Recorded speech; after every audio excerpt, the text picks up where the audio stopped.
Evangeline Rose thought she just needed a pretend husband to fool the territorial judge and keep her dead husband's land.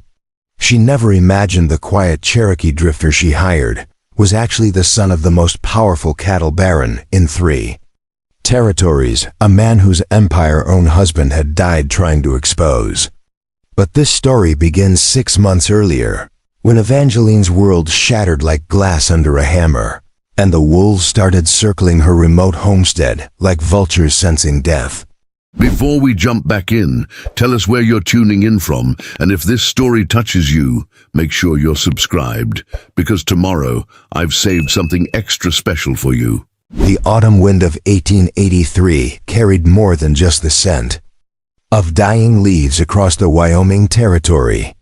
It carried whispers of greed, promises of violence, and the bitter taste of a widow's desperation. Evangeline Rose stood on the warped wooden porch of her cabin, watching dust devils dance across the 160 acres that had cost her everything she'd ever loved. The letter in her trembling hands might as well have been a death warrant. Territorial Judge Cornelius Blackwood's official seal gleamed like a mockery in the late afternoon sun, his words carved into her heart like a brand. Unless proof of lawful marriage and mail, property oversight can be established within 60 days, the Rose homestead shall revert to territorial jurisdiction for redistribution. Evangeline crumpled the paper, then smoothed it out again.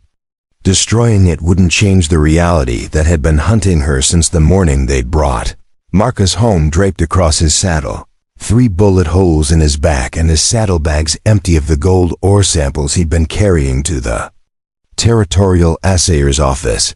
6 months ago, Marcus Rose had been convinced their land sat atop one of the richest gold veins in the territory. He'd spent weeks mapping underground streams, testing soil samples, following ore traces that glittered like promises in the lamplight. The morning he died, he'd kissed Evangeline goodbye and promised to return with proof that would make them wealthy beyond their wildest dreams. Instead, he'd returned as a corpse, and the samples that could have secured their future had vanished like smoke. The official investigation had lasted exactly 3 days. Sheriff Coleman Briggs, a man whose loyalty could be bought with a bottle of whiskey and a $20 gold piece, had declared it a robbery gone wrong by unknown bandits and closed the case faster than a saloon on Sunday. But Evangeline knew better. Marcus hadn't been killed by random thieves. He'd been murdered by someone who knew exactly what he was carrying and exactly how much it was worth.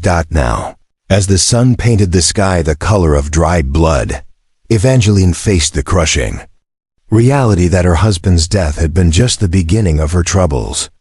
The territorial law was clear and merciless. Unmarried women could not hold property claims exceeding 80 acres. Marcus had filed for 160 acres under the Homestead Act, but his death had invalidated the claim unless Evangeline could prove she had a husband to oversee the property. The bitter irony wasn't lost on her. She'd been managing the homestead alone for 6 months, fighting off claim jumpers, negotiating with suppliers, and keeping the cattle alive through a brutal winter. But according to the law, her competence meant nothing without a man's name attached to the deed. From inside the cabin came the sound of her 8-year-old daughter Beth practicing her letters, the scratching of pencil on slate, a reminder of everything Evangeline stood to lose. This wasn't just about land, it was about the only home Beth had ever known, the only security they had left in a world that seemed determined to grind them into dust. Evangeline had exactly 57 days to find a husband willing to marry her for the legal protection of her land. In a territory where eligible men outnumbered women 3 to 1, that should have been simple. But Evangeline Rose came with complications that made most suitors back away like she was carrying plague.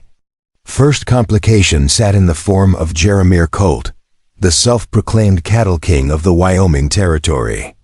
Colt owned more land than some eastern states, controlled more politicians than a ward boss, and had more blood on his hands than a battlefield surgeon. He'd been circling Evangeline's property like a buzzard since the day Marcus died, making increasingly aggressive offers to help her with her burden. 2 weeks after the funeral, Colt had appeared on her doorstep wearing his best suit and carrying a bouquet of wildflowers that looked ridiculous in his massive, scarred hands. "Evangeline," he'd said, his voice smooth as aged whiskey, "you know, you can't manage this place alone. A woman needs protection out here. I'm offering you both." The protection he offered came with a price that made Evangeline's skin crawl. Colt wanted to marry her, absorb her land into his empire, and turn her into another of his possessions. She'd seen what happened to the last woman who'd married. Jeremiah Colt Martha Colt now spent her days staring out the window of the big house, her spirit as broken as a wild horse under the whip, when Evangeline had politely declined his proposal. Colt's mask of civility had slipped just enough to reveal the monster underneath. "You're making a mistake," he'd said, his pale blue eyes as cold as winter ice. "This territory can be dangerous for a woman alone. Accidents happen, fires start, cattle get rustled. Sometimes people just disappear." The threats had been subtle, but unmistakable. Since then, Evangeline had lost 6 head of cattle to wolves, had her well poisoned twice by accident, and had discovered 3 of her fence posts cut in the night. Each incident was just small enough to be blamed on bad luck, just frequent enough to be a clear message. The second complication was Judge Blackwood himself. The territorial judge was supposed to be impartial, but his gambling debts to Jeremiah Colt were as well known as his fondness for young saloon girls and expensive whiskey. When Evangeline had appeared before him to contest the property seizure, Blackwood had barely looked up from his paperwork. "Mrs. Rose," he'd said in a voice that suggested he'd already made his decision, "the territorial law is quite clear. Unmarried women cannot maintain homestead claims of this size. You have 60 days to rectify your situation or forfeit the property." "Judge Blackwood," Evangeline had replied, fighting to keep her voice steady, "I've been successfully managing this property for 6 months. Surely that demonstrates my capability." "What it demonstrates," Blackwood had interrupted, "is that you've been operating outside the bounds of territorial law. The statute exists to protect women from taking on responsibilities they cannot handle. Find yourself a husband, Mrs. Rose, or find yourself a new home." The conversation had lasted less than 5 minutes, but Evangeline had seen the truth in Blackwood's shifting eyes and nervous fidgeting. This wasn't about law or propriety. It was about clearing the way for Jeremiah Colt to claim what he wanted. With 47 days remaining, Evangeline had swallowed her pride and begun the humiliating process of husband hunting. She'd attended every church social, every barn raising, every community gathering within a day's ride of her homestead. But her reputation as Colt's target had preceded her everywhere. The first man she'd approached was Henry Caldwell, a widowed shopkeeper from the settlement of Cedar Falls. Henry was kind, decent, and desperately lonely after losing his wife to consumption the previous winter. They'd shared 3 pleasant conversations and 1 awkward dinner before Henry had suddenly stopped returning her visits. When Evangeline had finally cornered him outside his general store, Henry had looked around nervously before pulling her aside. "Evangeline, I'm truly sorry," he'd whispered, "but I can't court you." Jeremiah Colt made it clear that any man who interferes with his intentions toward you would find his business difficult to maintain. The same pattern had repeated itself with every eligible man in the territory.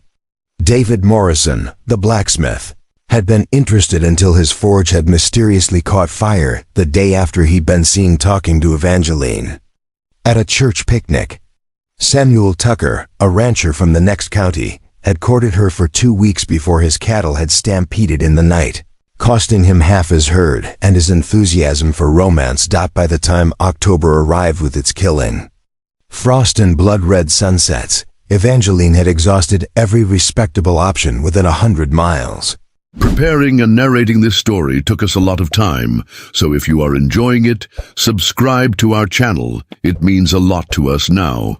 Back to the story. The realization that she might lose everything, her home, her land, her daughter's future sat in her stomach like a lead weight, growing heavier with each passing day. It was on a Tuesday morning, 43 days before her deadline, that Evangeline first saw the Cherokee man who would change everything. She'd ridden into the settlement of Copper Creek to buy supplies and had stopped at Millie Henderson's boarding house for a meal and a few moments of adult conversation.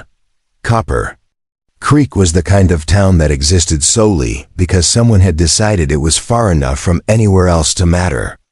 It consisted of a general store, a saloon, a blacksmith shop, and Millie's boarding house, all arranged around a dusty main street that turned to mud whenever it rained and dust whenever it didn't. Evangeline was discussing the weather with Millie when she noticed the stranger sitting alone at a corner table, eating in silence while reading what appeared to be a leather-bound journal. He was tall and lean, with the kind of quiet presence that seemed to absorb sound rather than create it. His dark hair was pulled back and tied with leather, and his clothes, while worn, were clean and well-maintained. What struck Evangeline most was the way he carried himself. There was something in his posture, something in the careful way he moved, that suggested education and refinement carefully hidden beneath the rough exterior of a drifter. His hands, when he reached for his coffee cup, were clean and uncalloused in a way that suggested he wasn't what he appeared to be. "Who's the stranger?" Evangeline asked Millie quietly. Millie glanced over and lowered her voice. "Calls himself Joseph Crowfeather. Been here about a week, pays in coin, keeps to himself. Says he's heading south for the winter, but he doesn't seem to be in any hurry to get there. What's he do for work?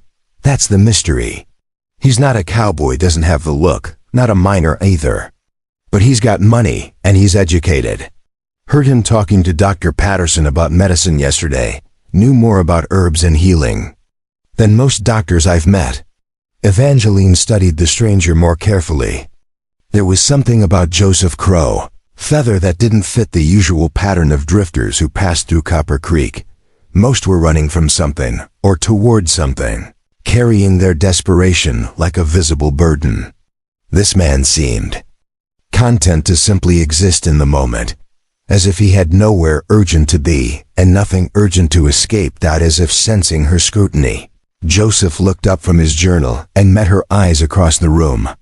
For a moment that seemed to stretch like pulled taffy, they simply looked at each other. His eyes were dark brown, almost black, with an intelligence that seemed to see more than most people were comfortable revealing. He nodded politely, a gesture that somehow managed to be both respectful and distant, then returned to his reading. But Evangeline found herself unable to look away.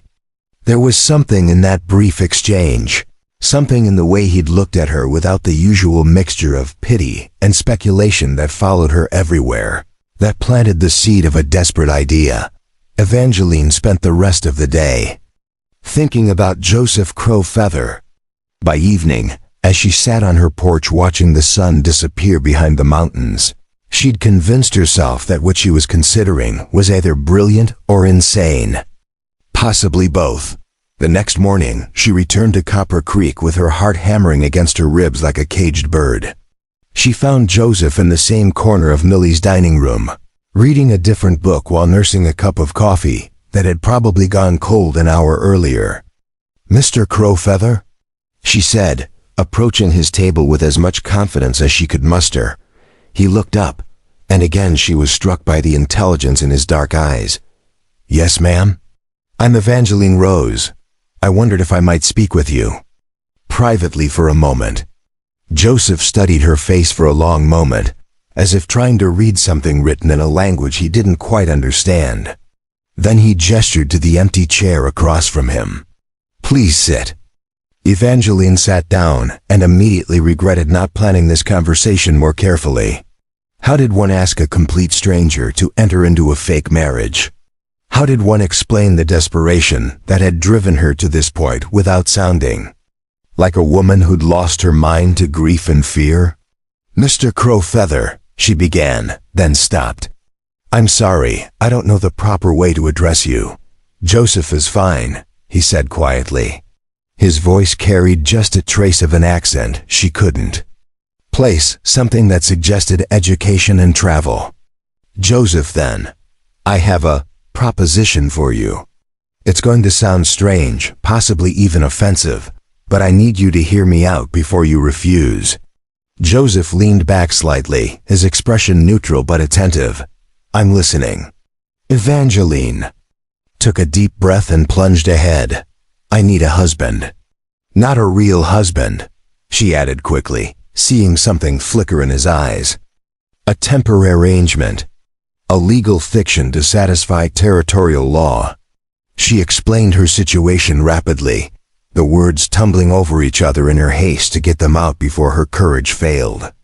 She told him about Marcus's death, about the gold samples, about Jeremiah Colt's threats and Judge Blackwood's ultimatum. She told him about her daughter Beth, about the homestead that represented everything they had left in the world. The arrangement would be temporary, she concluded. 6 months, maybe a year, just long enough to establish legal ownership and find a way to make the property profitable enough to maintain on my own. You'd have your own quarters, your own privacy. I'm not asking for anything improper, just your name on a marriage certificate and your presence when officials come calling.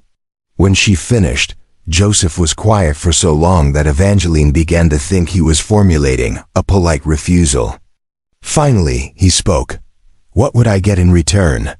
The question was pragmatic, not mercenary, but it caught Evangeline off guard.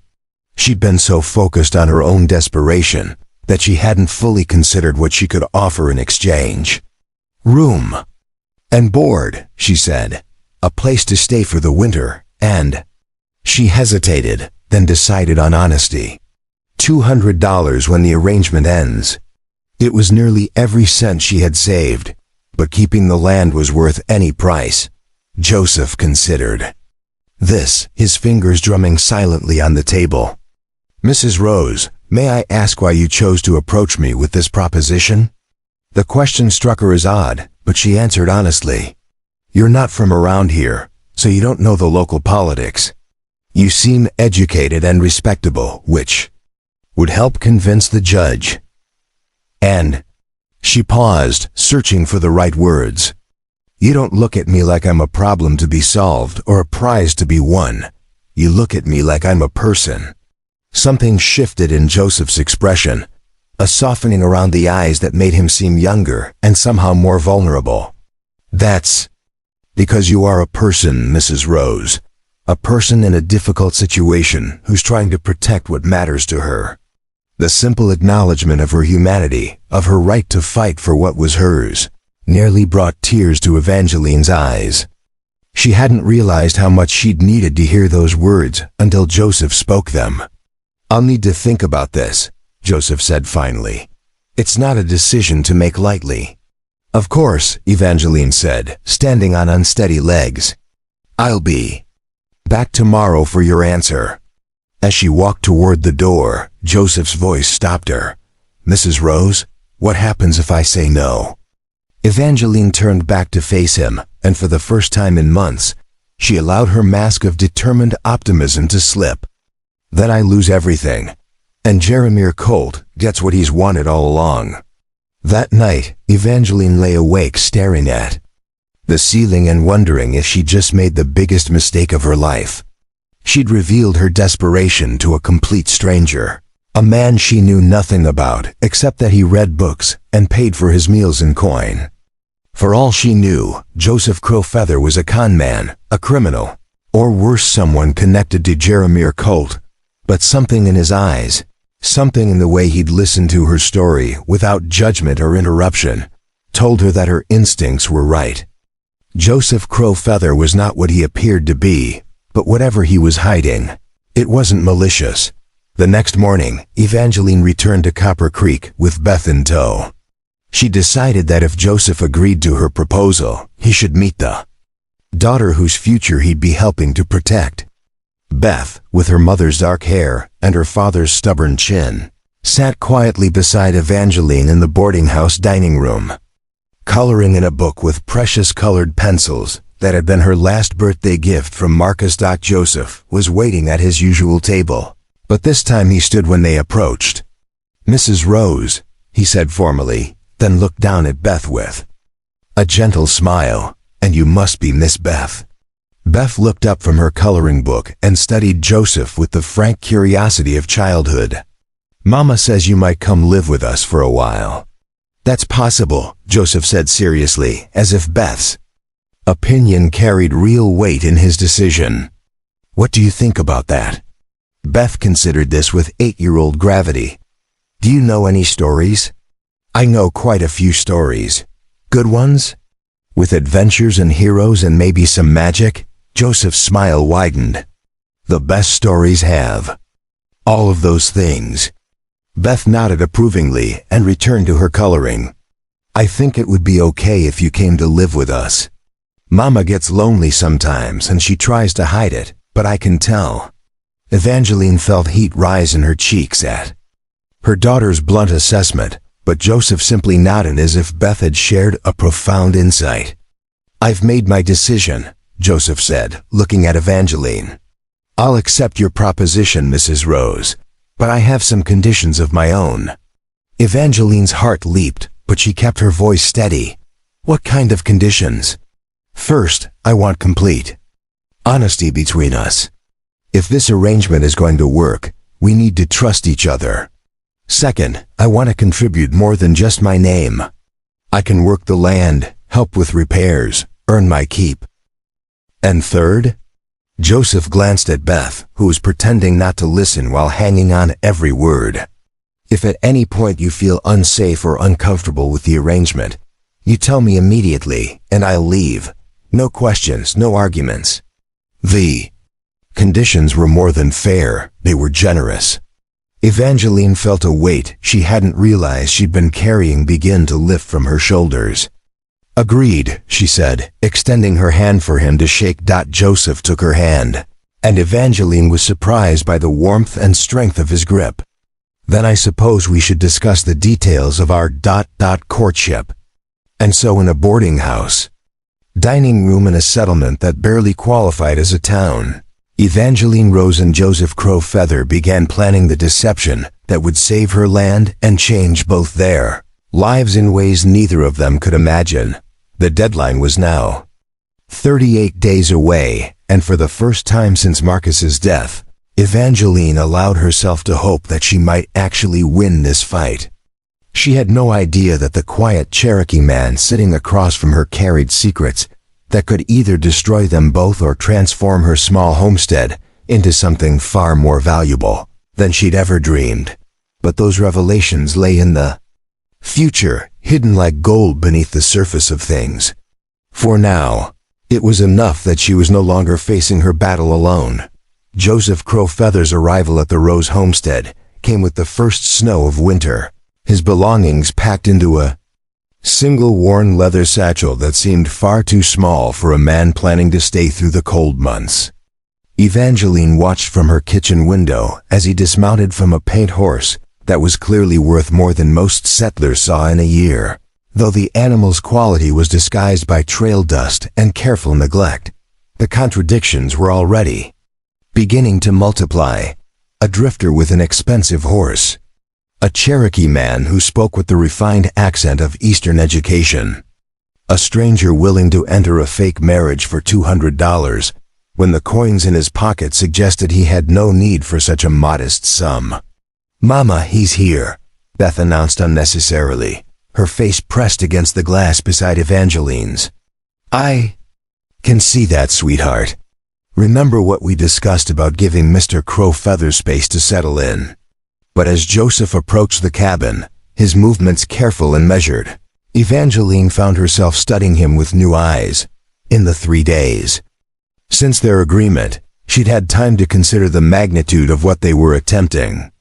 A fake marriage required more than shared quarters and a signed certificate. It required the kind of intimate knowledge that came from years of companionship, the small details that separated genuine couples from obvious frauds. She knew nothing about Joseph Crow Feather except that he read books, paid in coin, and possessed an unsettling ability to see through people's carefully constructed facades. In less than 5 weeks, they would need to convince Judge Blackwood that their marriage was real enough to satisfy territorial law. The thought made her stomach twist with equal parts hope and terror. Joseph knocked on the doorframe, despite the fact that it stood open, a gesture of respect that immediately set him apart from most men Evangeline had encountered on the frontier. "Mrs. Rose, permission to enter?" "Of course. Please come in, and ... I suppose we should discuss what to call each other. If we're to be married, you can hardly keep addressing me as Mrs. Rose." Joseph stepped inside, removing his hat and hanging it carefully on the peg beside the door. "Evangeline, then." "And I prefer Joseph to Joe, if that's acceptable." The cabin suddenly felt smaller with Joseph's presence filling it. He was taller than Evangeline had remembered, and there was something about the way he moved controlled, precise, as if every gesture was considered before it was made, that suggested military training or aristocratic upbringing. Neither fit with his story of being a traveling Cherokee looking for winter shelter. "I've prepared the back room for you," Evangeline said, gesturing toward the door that led to what had once been Marcus's study. "It's small, but it has its own entrance, and a window for light." Joseph nodded his thanks, but his attention had been captured by something else entirely. He was staring at the bookshelf Marcus had built beside the fireplace, his dark eyes moving across the titles with the hunger of a scholar discovering a lost library. "You read Latin?" he asked, approaching a volume of Virgil that Marcus had treasured. Evangeline felt heat creep up her neck. "My husband was ... educated, self-taught mostly, but he had a passion for learning. He said knowledge was the only wealth that couldn't be stolen." Joseph pulled the book from the shelf with reverent hands, opening it to a page marked with a pressed flower. "Aeneid, Book 6, Facilis Descensus Averni. The descent to the underworld is easy." "You read Latin," Evangeline observed, "and it wasn't a question." Joseph's fingers stilled on the page. For a moment, something vulnerable flickered across his features before the careful mask of the drifter slid back into place. "I've had opportunities to study." It was another evasion, another carefully crafted half-truth that revealed nothing while appearing to explain everything. Evangeline filed it away with the growing list of contradictions that surrounded Joseph Crowfeather. "The books belonged to my husband," she said carefully. "You're welcome to read them while you're here." "Thank you, I miss books."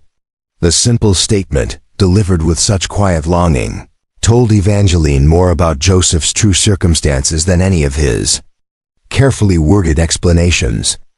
Men who missed books were men who had once owned them freely, men whose current situation represented a step down from their natural station. Over the following days, as November settled over the Wyoming territory like a gray wool blanket, Evangeline began the delicate process of teaching Joseph how to be her husband. It was more complicated than either of them had anticipated. The practical matters were simple enough. Joseph moved his few belongings into the back room and immediately set about making himself useful around the homestead. He repaired the chicken coop with an expertise that suggested formal carpentry training, fixed the loose shingles on the roof with the sure movements of a man who understood construction, and doctored a sick calf with knowledge of veterinary medicine that impressed even Evangeline, but the performance of intimacy, the small gestures and shared knowledge that would convince outside observers of their genuine affection, proved far more challenging. "If anyone asks how we met," Evangeline said one evening as they sat by the fire, Beth asleep in her alcove, "we should have a consistent story." Joseph looked up from the book he was reading, Marcus's copy of Shakespeare's sonnets, which he handled with the familiarity of a man who had read them many times before. "What would you like our story to be?" Evangeline had been thinking about this for days. "You came through Copper Creek looking for work. I was there buying supplies. We ... struck up a conversation." "About what?" The question caught her off guard. I don't know, the weather? Joseph's mouth quirked in what might have been amusement. Romance rarely blossoms over discussions of precipitation, Evangeline. The sound of her name and his voice, warm and slightly amused, sent an unexpected flutter through her chest. She pushed the feeling aside and focused on the practical matter at hand. Then what do you suggest? Joseph closed the book, marking his place with a strip of leather. Something closer to the truth is always easier to remember. You were in Millie's boarding house, eating alone. I was reading. You noticed the book and asked about it. What book? Marcus Aurelius, Meditations. The passage about how we suffer more in imagination than reality. Evangeline stared at him. You just happen to be reading philosophy? I often read philosophy. It helps with ... perspective. Another evasion, but this one felt more honest somehow. Evangeline found herself curious about what kind of perspective a Cherokee drifter might need from Roman emperors, but she didn't press. So I approached you about Marcus Aurelius, she continued. And then? And then we discovered we were both admirers of learning. We talked about books, about ideas. You mentioned that your late husband had been a scholar, and I was impressed by your intelligence.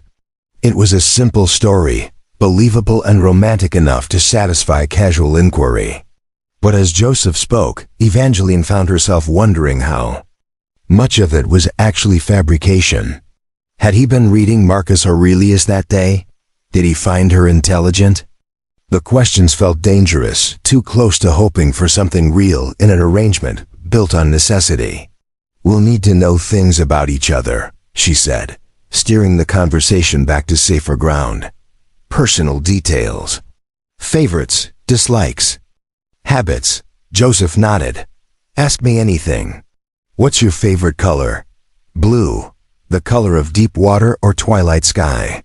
The answer was immediate and specific, spoken with the confidence of a man who had never had to think about such things. Evangeline filed it away. Favorite food? Honey cakes. My mother used to make them with wild honey and cornmeal. There was warmth in his voice when he spoke of his mother, a softening that made him seem younger. It was the first time he'd mentioned family, and Evangeline found herself wanting to know more.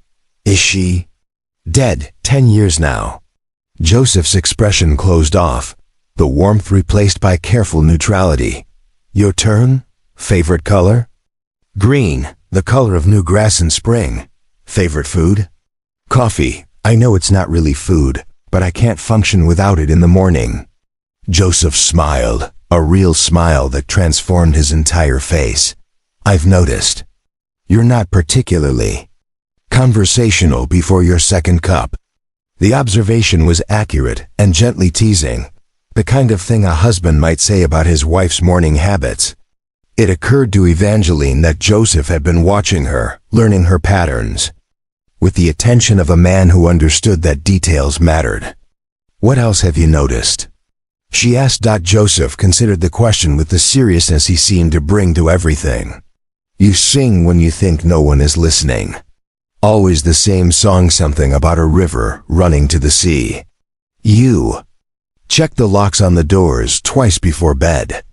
You save the best pieces of meat for Beth, even when there isn't much.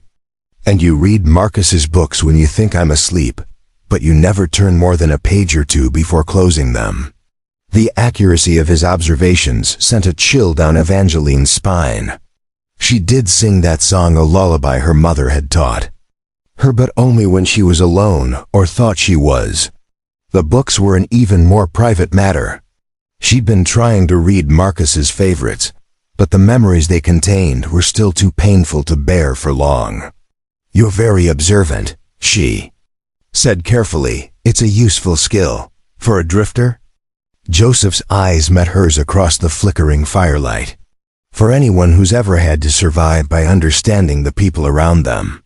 The statement hung in the air between them, heavy with implication. What kind of survival required such acute observation?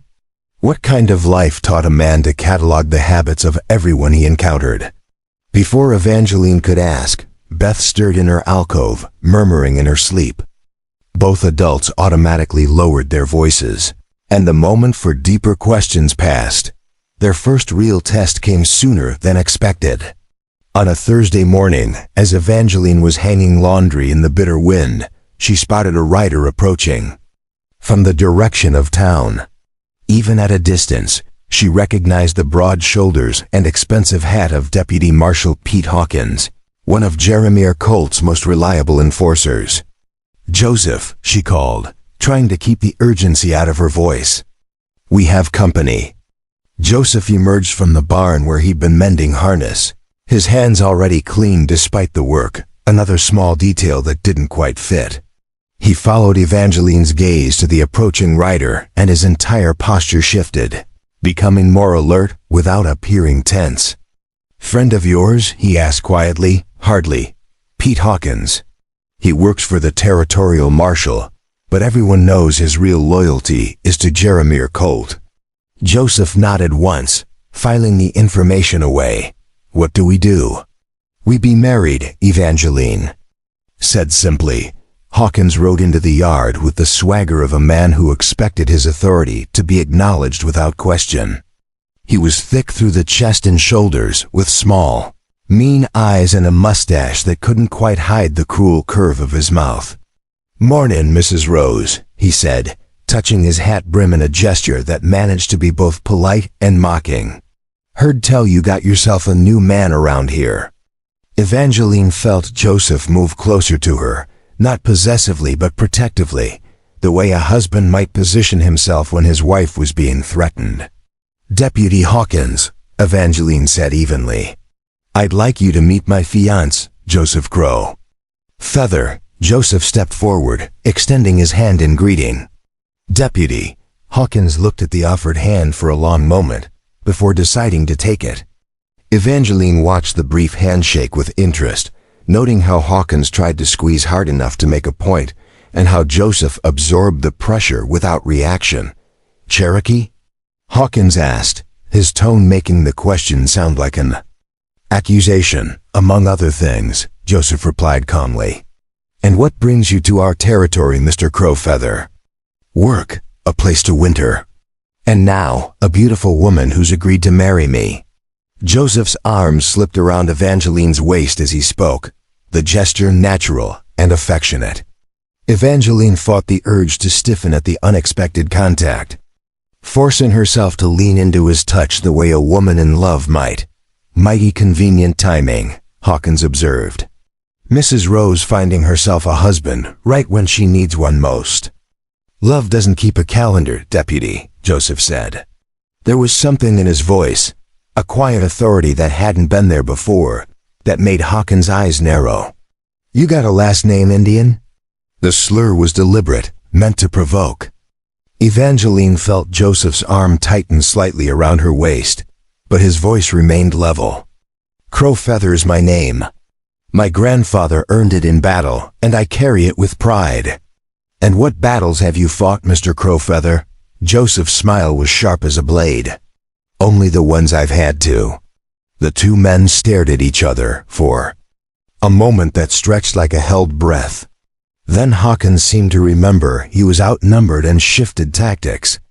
"Well, congratulations on your engagement," he said, the words dripping with false sincerity.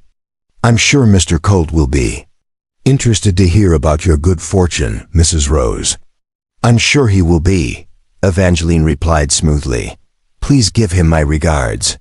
Hawkins touched his hat again and wheeled his horse around, but he paused at the edge of the yard.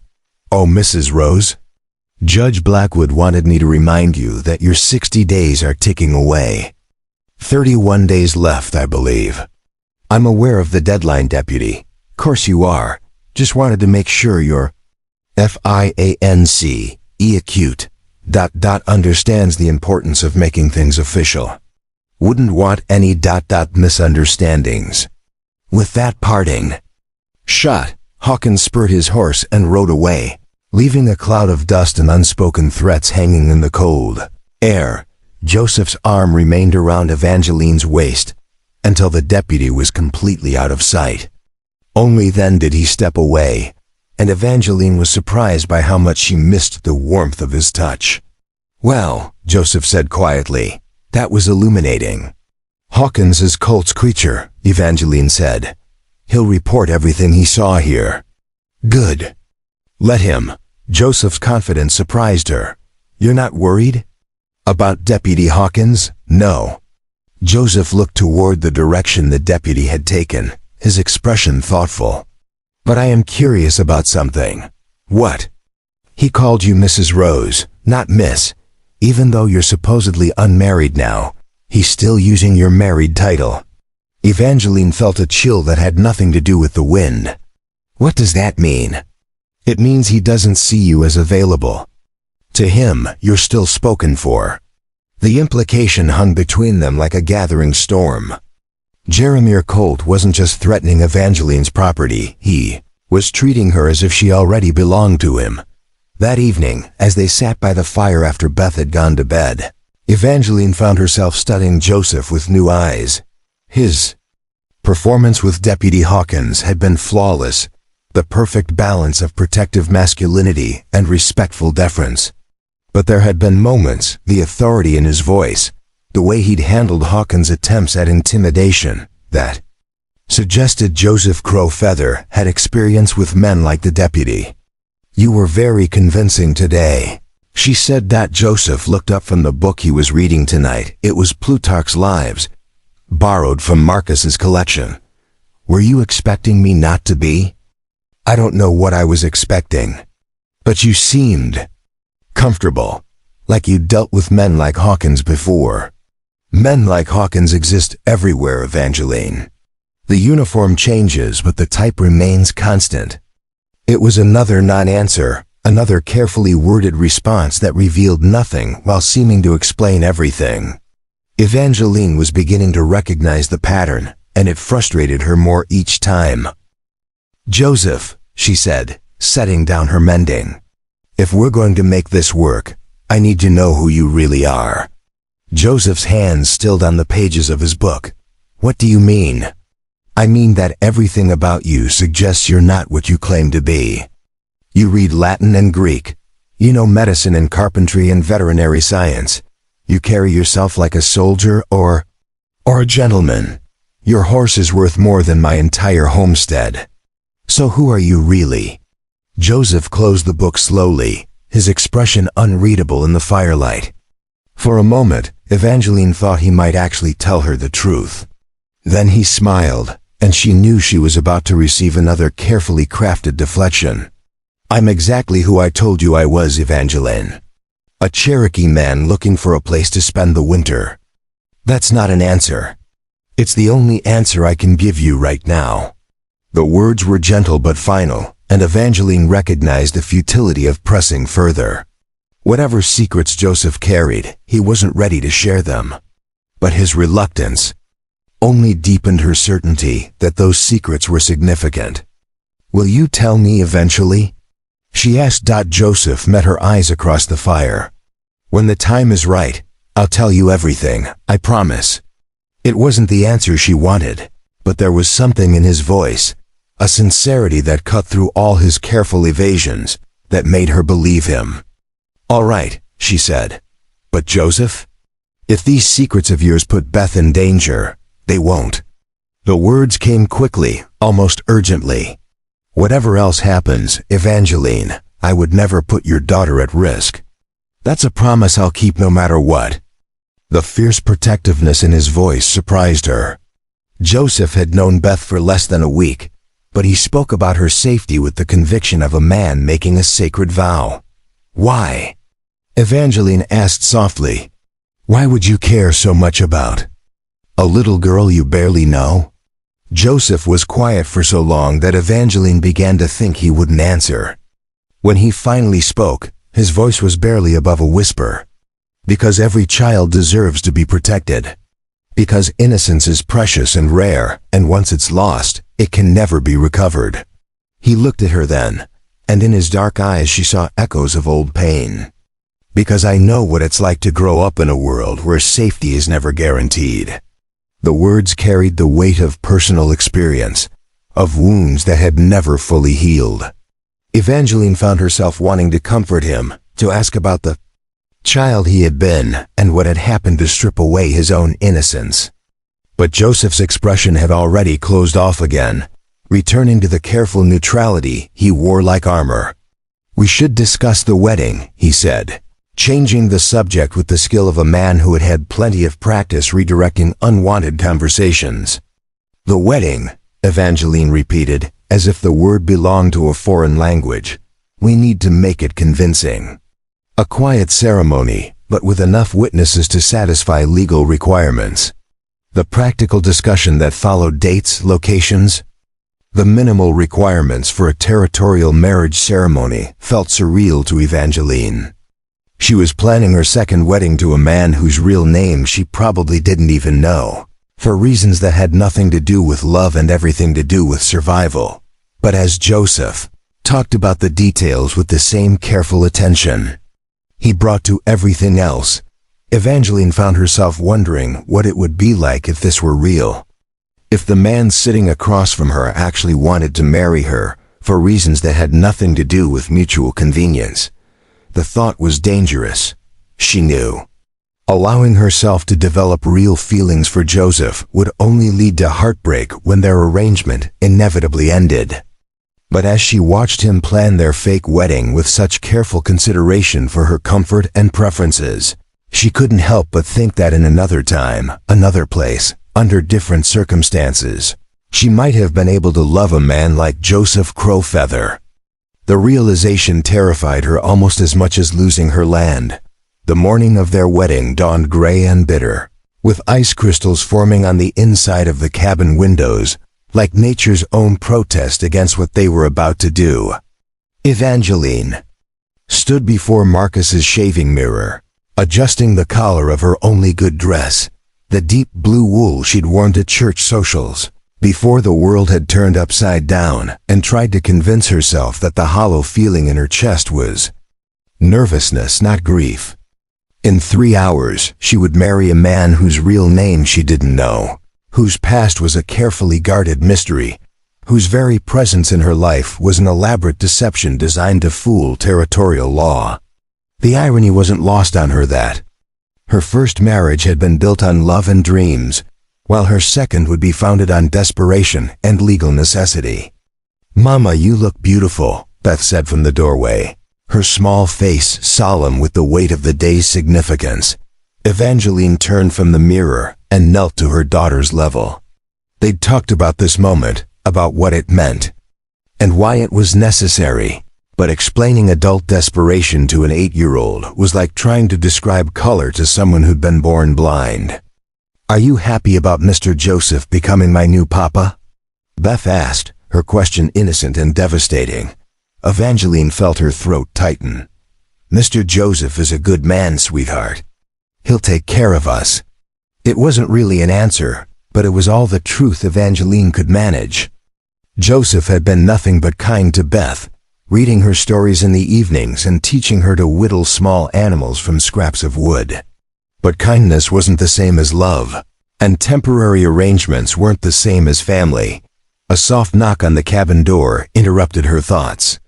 Through the frost-covered window, Evangeline could see Joseph standing on the porch, wearing a dark suit that looked far too expensive for a drift-in Cherokee to own. Another contradiction to add to the growing list. "Come in," she called, and Joseph entered, removing his hat with the careful courtesy that seemed as natural to him as breathing. When he saw her in the blue dress with her dark hair pinned up in the style she'd worn for special occasions during her first marriage, something flickered across his features: surprise, perhaps, or appreciation, or something deeper that he quickly masked. "You look beautiful, Evangeline," he said quietly. The compliment, delivered with such simple sincerity, made heat rise in her cheeks. "Thank you. You look different." Different was an understatement. Gone was the rough exterior of the traveling drifter. In its place stood a man who could have walked into any gentleman's club in Denver or San Francisco without drawing a second glance. The transformation was so complete that for a moment, Evangeline wondered if she was looking at Joseph Crowfeather at all. "The suit was my father's," Joseph said, as if reading her thoughts. "One of the few things I kept when I left home." It was the first time he'd mentioned his father, and Evangeline found herself studying the cut and quality of the fabric with new interest. The suit hadn't been made for a poor man or even a moderately prosperous one. It was the kind of garment that spoke of serious wealth, the sort of money that could buy education, influence, and all the refinements that Joseph displayed with such unconscious ease. "Your father must have been a successful man," she said carefully. Joseph's expression darkened, and for a moment the careful mask slipped entirely. "Success can be measured in many ways, Evangeline. My father was wealthy. Whether that made him successful, that's a different question entirely." Before Evangeline could ask what he meant, Beth bounded into the room wearing her Sunday dress and carrying a small bouquet of dried wildflowers she'd saved from the autumn meadow. "For the bride," she announced, solemnly presenting the flowers to her mother with the gravity of a royal page. Evangeline accepted the bouquet, her vision blurring slightly as she recognized the gesture for what it was, her daughter's attempt to make this strange day feel like something worth celebrating. "Thank you, sweetheart. They're perfect." Joseph knelt down to Beth's level, his voice gentle when he spoke. "Miss Beth, I want you to know that no matter what happens, you'll always be the most important person in your mother's life. I'm not trying to take your papa's place. I'm just helping for a while." The honesty of the statement, its acknowledgement of the temporary nature of their arrangement, was both reassuring and heartbreaking. Beth nodded solemnly, then surprised everyone by reaching out to straighten Joseph's tie. "There," she said with satisfaction. "Now you look like a proper papa." The wedding took place in the parlor of Reverend Abraham Winters, a kindly man in his 60s who ministered to the scattered settlements around Copper Creek. Evangeline had chosen him because he was known for his discretion and his willingness to perform ceremonies without asking too many questions about the circumstances. The witnesses were Millie Henderson from the boarding house and Doc Patterson, the territory's only physician. Both had known Evangeline since her arrival with Marcus 5 years earlier, and both had the grace not to comment on the speed of her courtship or the mysterious background of her intended Dot. As Reverend Winters opened his worn Bible and began the familiar words of the marriage service, Evangeline found herself studying Joseph's profile. He stood perfectly still beside her, his attention focused on the Reverend's words with an intensity that seemed almost desperate. When it came time for the vows, his voice was steady but quiet, as if he were making promises he wasn't sure he could keep. "Do you, Joseph Crowfeather, take Evangeline Rose to be your lawfully wedded wife, to have and to hold, in sickness and in health, for richer or poorer, as long as you both shall live?" "I do." The words were simple, legally binding, and utterly hollow. Evangeline felt as if she were watching someone else's life unfold, as if the woman in the blue dress making promises to a stranger was someone she'd never met. When Reverend Winters pronounced them husband and wife, Joseph's kiss was brief and chaste, barely more than a brush of lips that nonetheless sent an unexpected flutter through Evangeline's chest. The wedding certificate was signed, witnessed, and filed away. Transforming their elaborate deception into legal reality, they were married. The arrangement that would save Evangeline's land and secure Beth's future was now official. So why did victory feel so much like loss? The celebration dinner at Millie's boarding house was a subdued affair, with forced conversation about the weather and crop prospects that carefully avoided any mention of romance or future plans. Doc Patterson regaled them with stories from his medical practice while Millie fussed over Beth and made sure everyone had enough to eat. It was during the meal that the first real crack in Joseph's carefully constructed facade appeared. "So, Mr. Crowfeather," Doc Patterson said, cutting into his venison steak, "Millie mentioned you know something about medicine. Always interested to meet a fellow practitioner." Joseph's fork paused halfway to his mouth. I wouldn't call myself a practitioner, doctor. Just someone who's picked up a few things over the years. Modest, Doc Patterson chuckled. From what I hear, you diagnosed Mrs. Ferguson's milk fever before I even arrived. Prescribed willow bark tea and cool compresses. Textbook treatment. Lucky guess. Luck had nothing to do with it. The way you examined that cow, the questions you asked about symptoms. You've had formal training. Mind if I ask where? The question hung in the air like smoke from a gun barrel.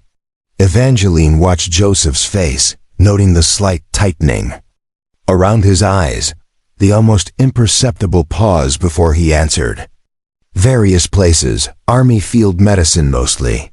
It was a smooth deflection, but Doc Patterson wasn't satisfied. Which unit? I served as a battlefield surgeon during the Indian Wars. Always curious to meet another medical man from those days. Joseph met the doctor's eyes steadily. I wasn't regular Army doctor, civilian contractor, moved around quite a bit. Doc Patterson nodded, but Evangeline could see the skepticism in his expression. The answer was plausible but vague, the kind of response that satisfied surface curiosity without providing any verifiable details. Well, the doctor said finally, if you ever decide you want to put that knowledge to use, I could use an assistant. Not many folks around here with medical training. I'll keep that in mind, Joseph replied. But Evangeline could hear the polite dismissal in his tone. The conversation moved on to other topics, but the moment stayed with Evangeline, Joseph's. Medical knowledge wasn't the casual familiarity of someone who'd picked up a few things. It was the deep, practical understanding of someone who'd been formally trained. But Army field medicine didn't explain his knowledge of Latin, his familiarity with philosophy, or the expensive horse he rode. The contradictions were multiplying. Faster than she could catalog them, they returned to the homestead as husband and wife, just as the sun was setting behind the mountains, painting the snow-covered landscape in shades of gold and crimson. Beth had fallen asleep in the wagon, exhausted by the excitement of the day, and Joseph carried her inside while Evangeline started a fire to chase away the evening chill. For a few moments, they moved around each other with the careful politeness of strangers sharing space, the weight of their new legal connection settling over them like an uncomfortable blanket. They were married now, bound by law if not by love, and neither seemed quite sure how to navigate this new reality. I'll take the back room as we discussed, Joseph said quietly, hanging his suit jacket on a peg. Nothing needs to change about our living arrangements. Evangeline nodded, grateful for his consideration but also oddly disappointed. What had she expected? That a legal ceremony would somehow transform their business arrangement into something more? Joseph, she began, then stopped, unsure how to voice the question that had been building all day. What is it? At dinner, when Doc Patterson was asking about your medical training, you looked uncomfortable. Joseph's hands stilled on the shirt. He was unbuttoning. Did I? You did. And I've been thinking about all the things that don't add up. Your education, your horse, the way you carry yourself. Who are you really? Before Joseph could answer, the sound of approaching hoofbeats cut through the evening air. Multiple riders, moving fast, coming straight for the homestead. Joseph was at the window before Evangeline could move, his body tensed and alert in a way that suggested he'd been expecting this moment. How many? Evangeline asked, joining him. At the frost-covered glass. 6, maybe 7. Joseph's voice was grim. Stay inside with Beth. Joseph, promise me, Evangeline. Whatever happens out there, you and Beth stay in this cabin. The urgency in his voice frightened her, more than the approaching riders. What aren't you telling me? Joseph turned from the window, and in his dark eyes Evangeline saw something she'd never seen before: fear. Not for himself, but for her and Beth. More than I should have, he said quietly, and less than you deserve to know. The riders thundered into the yard, their horses snorting and stamping in the cold air. Through the window, Evangeline could see torches flickering like angry stars, and she recognized the broad figure of Jeremiah Colt at the head of the group. "Crow Feather," Colt's voice boomed across the yard. "Come out here. We need to talk." Joseph moved toward the door, but Evangeline caught his arm. "Don't go out there, not alone. I have to. This is what I came here for." The words stopped Evangeline cold. "What you came here for? What does that mean?" Joseph's hand covered hers, where it gripped his arm. "It means that meeting you, agreeing to this arrangement. None of it was coincidence, Evangeline. I came to the Wyoming Territory looking for Jeremiah Colt." The revelation hit her like a physical blow. "You've been using me." "No." Joseph's voice was fierce, urgent. "Whatever else you believe, believe. This, what I feel for you and Beth, is real. But yes, I had reasons for being here that had nothing to do with needing winter shelter." Before Evangeline could respond, Colt's voice rang out again, closer now, as if he'd dismounted and was approaching the cabin. "I know you're in there, boy. Time to stop playing games and face what you are." Joseph pulled free of Evangeline's grip and moved toward the door. "Stay inside," he repeated. "No matter what you hear, stay inside." He stepped out onto the porch, and Evangeline pressed herself against the window to watch the confrontation unfold. Jerry Colt stood in the yard like a conquering general surrounded by 6 armed men whose hands rested casually on their gun butts. The cattle baron was even more imposing in person than Evangeline had remembered, tall, broad-shouldered, with the kind of presence that commanded attention and obedience. "Well, well," Colt said, his voice carrying easily in the cold air. "If it isn't the prodigal son." Joseph stood perfectly still on the porch, his posture straight and controlled. "Hello, Father." The word hit Evangeline like a lightning bolt. Father. Joseph Crow Feather was Jeremiah Colt's son. "Been wondering when you'd show your face around here," Colt continued. "Though I admit, I didn't expect you to do it by marrying the Rose widow." "Her name is Evangeline," Joseph said quietly. "And she's my wife now." Colt laughed, a sound like breaking glass. "Your wife? Boy, you don't even know your own name anymore. Running around calling yourself Crow Feather like some wild Indian when you were born James Jeremiah Colt Jr. James Jeremiah Colt Jr. The name echoed in Evangeline's mind as the pieces of the puzzle began falling into place with devastating clarity. The expensive horse, the fine education, the medical training, the way he carried himself, all of it made sense now. Joseph wasn't a Cherokee drifter at all. He was the son and heir of the most powerful man in 3 territories. "That name died the day I left," Joseph James said. "I chose a new one. You chose fantasy over reality. But fantasy doesn't change blood, boy. You're my son, whether you like it or not. I'm nothing like you." Colt's expression darkened. "No? Then what are you doing here? What's this marriage really about?" Joseph was quiet for a long moment, and Evangeline found herself holding her breath, waiting for his answer.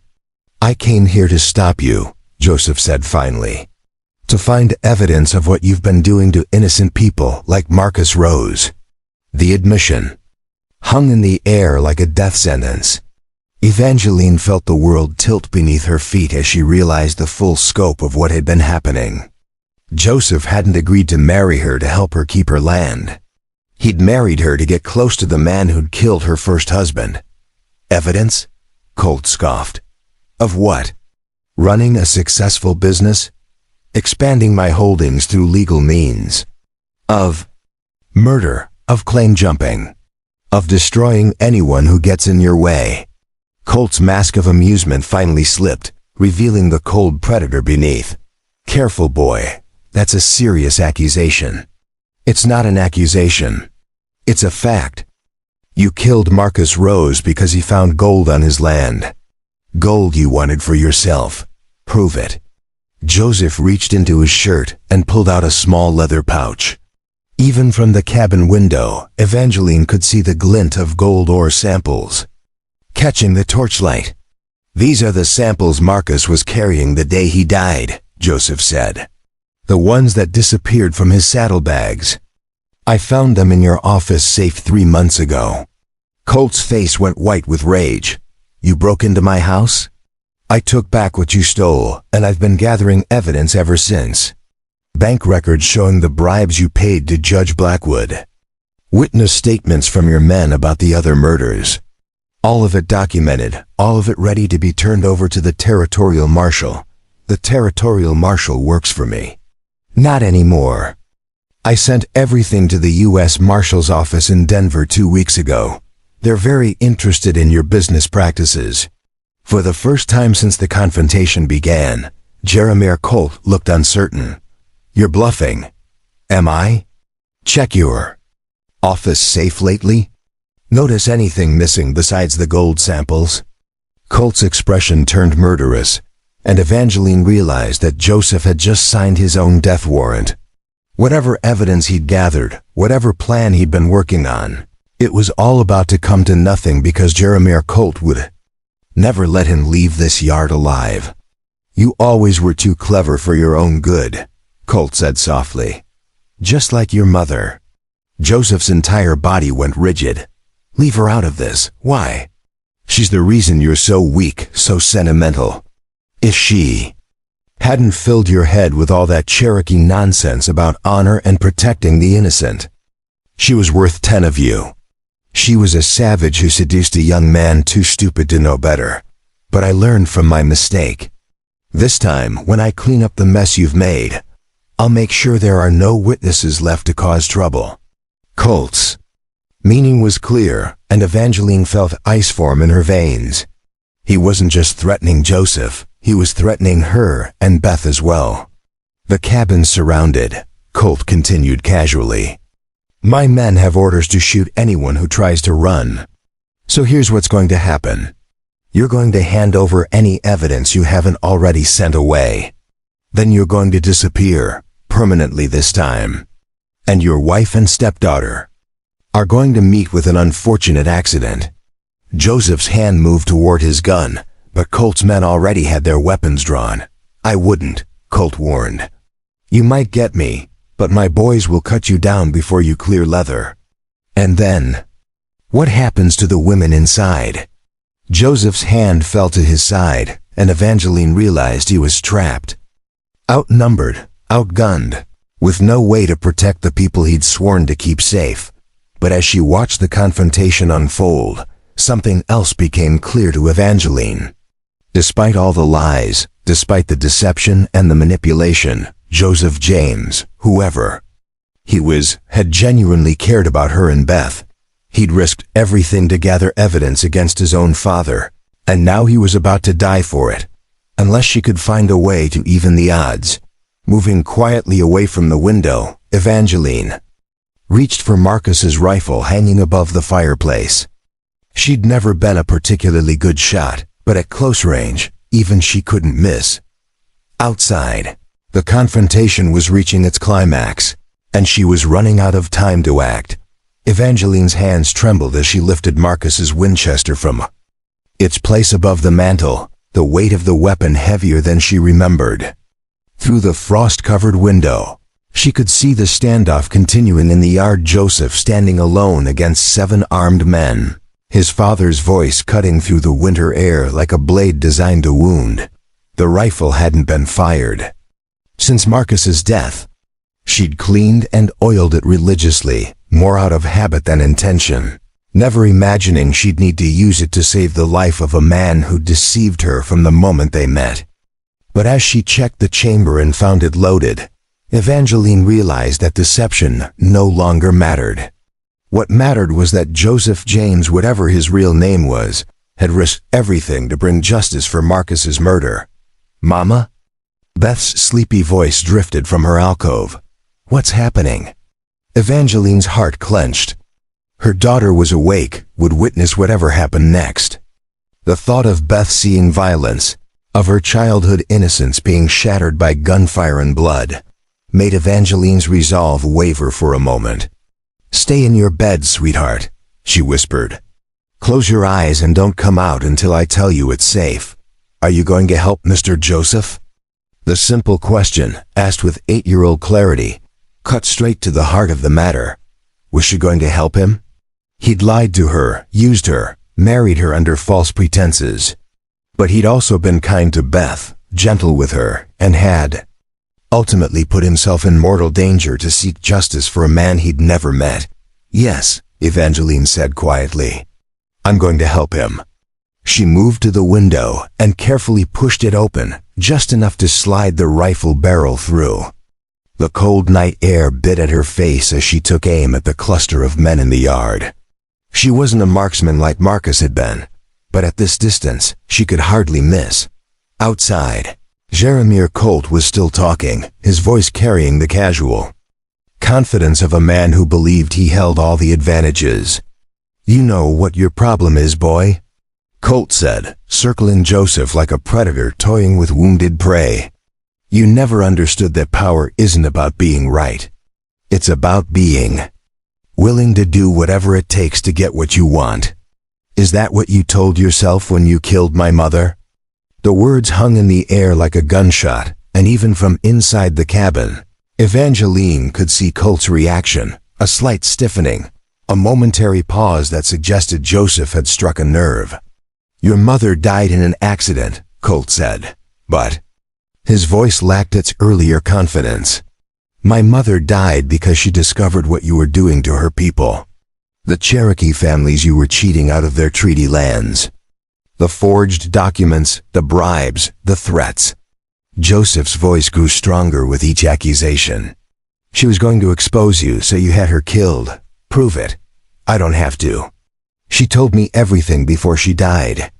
Every detail of your operation, every name of every official you'd bought. She made me promise to stop you someday." Colt's mask finally slipped completely, revealing the monster underneath. That Cherokee whore should have minded her own business. The slur ignited something dangerous in Joseph's eyes. Her name was Morning Star. She was worth 100 of you. She was an obstacle, just like you are now. Just like that widow you married. Colt gestured toward the cabin, and Evangeline felt his malevolent attention like a physical weight. "Tell me, boy, does your wife know what you really are? Does she know that the man she married is a half-breed bastard who's been lying to her from the day they met? She knows enough. Does she know that you married her not out of love, but because I wanted her land? That your whole courtship was just another way to hurt me?" Joseph's silence stretched long enough that Evangeline began to wonder if there was truth in his father's words. Had her land been the real prize all along? Had Joseph's investigation into Marcus's death been secondary to some larger scheme involving her property? "That's what I thought," Colt continued with satisfaction. "You see, boy, I've been 3 steps ahead of you this whole time. I knew you were gathering evidence. I knew you were planning to expose me, so I decided to let you do the work for me." "What are you talking about?" Colt smiled, and the expression was more terrifying than his anger had been. "The Rose homestead sits on the richest gold vein in the territory. Marcus Rose wasn't the first to discover it. My surveyors found it months before he did. But I needed a legal way to claim the land, and a widow with a questionable marriage was the perfect opportunity. The pieces began falling into place with horrible clarity. You wanted me to marry her. I wanted you to fail to marry her. I wanted her to lose the land through legal default, at which point I would graciously step in and purchase it at territorial auction. But then you actually went through with the ceremony, which complicated things." Joseph's hands clenched into fists. "So you're here to eliminate the complication. I'm here to clean up the mess you've made. Your wife and stepdaughter will tragically die in a house fire tonight. You'll be found shot to death trying to save them. Very heroic, very tragic, and very convenient for me." What happened next unfolded so quickly that Evangeline almost missed it. One of Colt's men, a lean, scarred gunfighter she didn't recognize suddenly. swung his rifle toward his companions instead of keeping it trained on Joseph. "Actually, Mr. Colt," the gunfighter said in a voice that carried the authority of law, "I think you've said enough." Colt spun toward the man, his face contorting with rage and confusion. "What the hell?" "Deputy U.S. Marshal Tom Brennan," the man said, producing a badge from his coat. "And you're under arrest for conspiracy to commit murder." The yard erupted into chaos. Two of Colt's men went for their guns, clearly more loyal to their employer than afraid of federal law. The marshal shot one immediately, the crack of his rifle splitting the night air like thunder. Joseph dove for cover behind a water trough as bullets began flying. But Evangeline barely noticed the gunfight erupting in her yard. Her attention was fixed on a different detail. The marshal's face, clearly illuminated by the torchlight, was familiar. She'd seen him before, months ago. Talking quietly with Marcus outside the general store in Copper Creek, Marcus had known. Somehow, her first husband had been in contact with federal authorities before his death. The investigation Joseph thought he'd initiated had actually begun with Marcus himself. The battle in the yard was brief but vicious. Colt's remaining men, realizing they were outgunned and facing federal charges, fought with the desperation of cornered animals. Marshal Brennan's rifle spoke again, dropping another gunman, while Joseph rolled behind the cabin's front steps and drew his own weapon. Evangeline watched through the window as Joseph proved he was far more than just an educated gentleman playing at being a gunfighter. His movements were precise, economical, deadly. He put 2 bullets into a man trying to flank the marshal, then immediately shifted position to avoid return fire. But the fight was far from over. Jeremiah Colt had taken cover behind his horse and was shouting orders to his remaining men, trying to coordinate an assault on the cabin. If they reached the building, Evangeline and Beth would be trapped inside with no way to escape. That was when Evangeline made her decision. She'd spent 6 months being a victim, letting other people determine her fate. First the territorial law that sought to strip away her land, then Jeremiah Colt's threats and intimidation, finally Joseph's deception and manipulation. But she was done being a passive player in her own life, taking careful aim through the window. Evangeline fired Marcus's rifle at the man creeping toward the cabin's back door. The bullet took him in the shoulder, spinning him around and sending him sprawling in the snow. The crack of her rifle drew immediate return fire, bullets splintering the window frame inches from her head. "Evangeline!" Joseph's voice carried across the yard, filled with concern and fury. "Get down!" But Evangeline was already moving, levering another round into the chamber and shifting to a different window. She could see Colt clearly now, crouched behind his horse. And for a moment, she considered putting a bullet through the man who destroyed so many lives. Instead, she aimed at his horse's reins, severing the leather and sending the animal bolting into the night. Colt found himself exposed, scrambling for new cover as Marshal Brennan's rifle swung toward him. "It's over, Colt," the marshal shouted. "Your men are dead or wounded. Surrender now and save everyone more bloodshed." Jeremiah Colt rose slowly from behind a pile of firewood, his hands visible but not raised. Even in defeat, he carried himself with the arrogance of a man who'd never faced real consequences for his actions. "You think you've won something here, Marshal?" Colt called back. "You think putting me in prison will change anything?" "I think it'll give the families you've destroyed a chance at justice." Colt laughed bitterly. "Justice?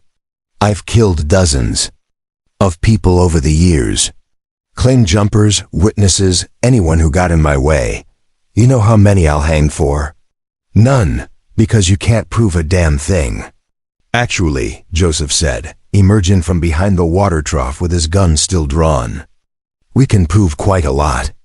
He reached into his coat and pulled out a small device that Evangeline didn't recognize, a rectangular box with metal components that gleamed in the torchlight. "What is that?" Colt demanded. Edison's latest invention. A phonograph cylinder recorder. I've been carrying it for weeks, hoping you'd say something incriminating. Joseph smiled grimly. Tonight, you confess to multiple murders, conspiracy, fraud, and the details of your plan to kill my wife and stepdaughter. All of it recorded, all of it admissible in territorial court. The color drained from Colt's face as he realized the full scope of his son's trap. You son of a bitch. I'm the son of Morning Star, Joseph corrected. A woman who taught me that justice is worth any sacrifice. Marshal Brennan moved in to arrest Jeremiah Colt while Joseph approached the cabin, his face grim with exhaustion and something deeper, a sadness that spoke of victories that felt too much like defeats. Evangeline met him at the door, still holding Marcus's rifle, her heart hammering with the aftermath of violence and revelation. Are you hurt? Joseph asked, his hands moving over her arms and shoulders, checking for wounds. I'm fine. Beth's fine, but you. She reached up to touch a cut. On his cheek where flying splinters had drawn blood. You could have been killed. I know. I'm sorry, Evangeline. For all of it. For the lies, for putting you in danger, for getting justice for Marcus. Joseph stopped talking, his dark eyes searching her face. You're not angry? I'm furious. Evangeline said honestly. You lied to me, manipulated me, married me under false pretenses. You let me think you were some mysterious drifter when you were actually a wealthy man's son conducting a federal investigation. Joseph winced as if she'd struck him. I know. I have no right to ask for forgiveness. No, you don't. But you're going to get it anyway. The words surprised them both. Joseph stared at her as if he couldn't believe what he'd heard. Why? He asked quietly. Evangeline looked past him to where Marshal Brennan was securing Jeremiah Colt in iron shackles, then back at the man who'd married her that morning and nearly died for her that night.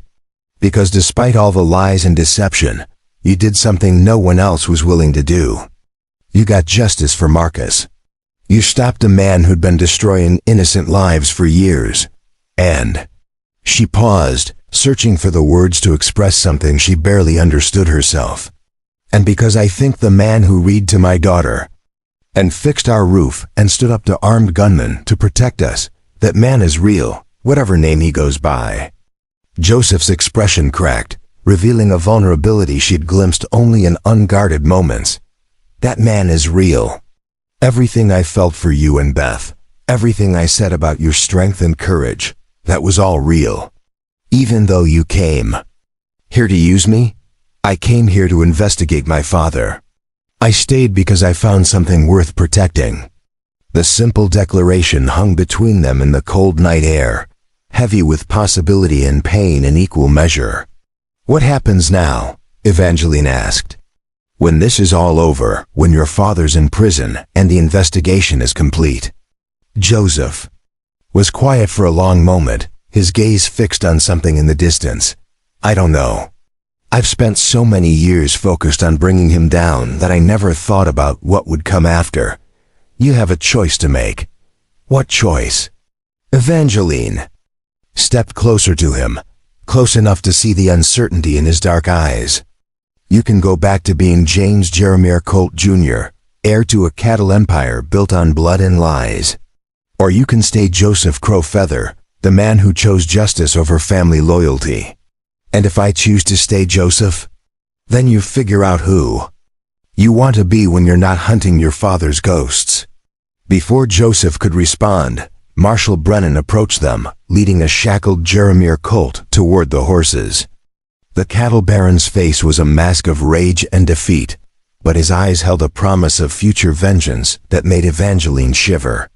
Ma'am, the marshal said, touching his hat, I'm going to need both of you to testify at the trial. This won't be over for a while yet. We understand, Evangeline replied. How long will he be in prison? If we can make all the charges stick, the rest of his life. Maybe more, if there's justice in the hereafter. As the marshal loaded his prisoner and rode away into the night, taking with him the man who'd cast such a long shadow over their lives, Evangeline found herself alone with her husband, legal, if not entirely honest, in the aftermath of revelation.